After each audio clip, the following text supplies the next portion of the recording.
ऐन जून महिन्यातच उन्हाचा तडाखा आहे तो वाढला आहे. मे महिन्यात देखील उन्हाचा तडाखा आहे तो आपल्याला जाणवत होता. मात्र जून महिन्यात देखील पाऊस लांबल्याने आहे ते उन्हाचा तडाखा आहे तो वाढल्याचं आपल्याला पाहायला मिळत आहे. आणि याचमुळे आहे ते नदी पात्रातील असतील पाणी पातळी आहे ती घटली आहे.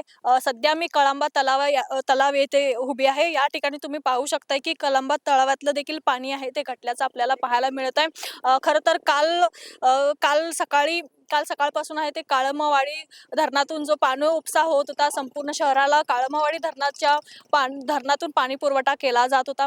मात्र काल काळमा धरणाची पाणी पातळी घटल्याने आहे ती काल उपसा बंद करण्यात आला आहे. त्यामुळे संपूर्ण शहराचे आहे ते पाणी पुरवठा आहे तो ठप्प झाला आहे. आणि याच पार्श्वभूमीवर आहे ते प्रशासनाच्या वतीनं आहे ते शिंगणापूर असतील, बालिंगा असतील येथून पाणी उपसा आहे ते करण्यास सुरुवात झाली आहे. आणि याच माध्यमातून आहे ते शहरात पाणी पुरवठा आहे तो केला जात आहे. सध्या कळंबा तलावाची देखील हीच परिस्थिती आपल्याला पाहायला मिळत आहे. या ठिकाणी देखील तुम्ही पाहू शकता की पाणी पातळी आहे ती मोठ्या झपाट्याने आहे ती घटताना आपल्याला पाहायला मिळत आहे. सध्या कळंबा तलावाच्या पात्रामध्ये आहे ते 8.5 ते 9 फूट इतकंच पाणी असल्याचं पाहायला मिळत आहे. संपूर्ण तलावाच्या आजूबाजूला आहे ते तलावाचं पात्र आहे ते कोरडं आपल्याला असल्याचं पाहायला मिळत आहे. खरं तर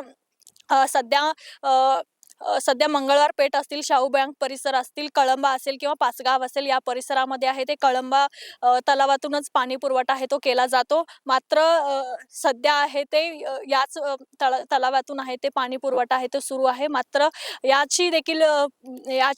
देखील तलावाची जर पाणी पातळी घटली 4 फुटापर्यंत जर ह्याची पाणी पातळी घटली देखील तर मात्र हा उपसा आहे तो संपूर्णपणे बंद करण्यात येणार आहे. त्यामुळे संपूर्ण कोल्हापूर शहराला आहे ते पाणी आणीबाणी लागू करण्यात येईल असं चित्र सध्या आपल्याला पाहायला मिळतंय. या ठिकाणी तुम्ही पाहू शकता की जे सांडवा आहे येथून कमीत कमी 15 ते 20 फूट लांब इतकं आहे ते तलावाचं पाणी गेलं आहे. याच सांडव्यातून आहे ते पावसाळ्याच्या महिन्यामध्ये आहे ते पाणी ओसंडून वाहताना आपल्याला पाहायला मिळतं. मात्र संपूर्ण तलाव आहे तो आता या ठिकाणी कोरडा पडल्याचं आपल्याला पाहायला मिळतंय. कमीत कमी 10 ते 15 दिवस पुरतील इतकंच पाणीसाठा सध्या कळंबा तलावात असल्याचं आपल्याला पाहायला मिळतंय. याच तलावातून आहे ते 3.5 MLT पाणी उपसा आहे ते दररोज आहे ते शहरात करण्यात येत आहे.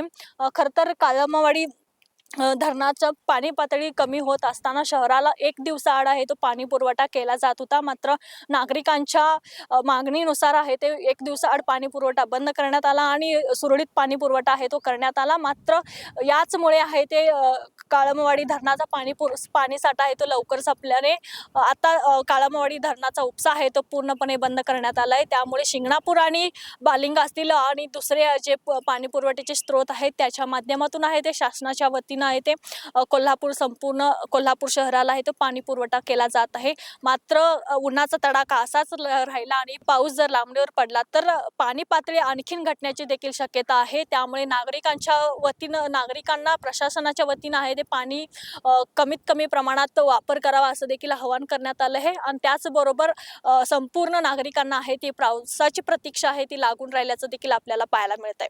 कॅमेरामन आकाश कांबळे सोबत मी अमृता पवार, जनप्रवास लाईव्ह, कोल्हापूर.